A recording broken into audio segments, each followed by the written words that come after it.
दुईटी car मुहांमुही धक्का हेबा फଳରେ भयंकर दुर्घटना घटी रास्ता उपरे ही कार गुड़िक जली पोड़ी पाउंस हो जाइछि।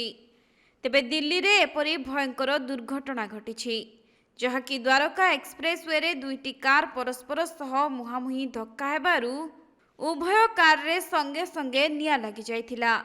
घटना संपर्क में सूचना पाइबा मात्रे पुलिस एवं अग्निशम बाहिनी टीम सेठारे पहुंची नियाकु आयत्त करिबा पई चेष्टा करिथिले।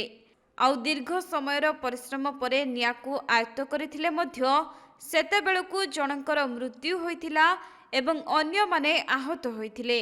आउ कार दुईटी संपूर्ण जली जाइथिबा देखिबाकु मिलिछि। तेबे आहत मानंकु उद्धार करी डाक्तरखाना रे भर्ती करा जाइथिबा बेले दुर्घटनार कारण किंतु एपर्यंत जना पड़ी नाही। सेपटे पुलिस कार गुड़ी को जबत करी एहार तदंत आरंभ करिछि।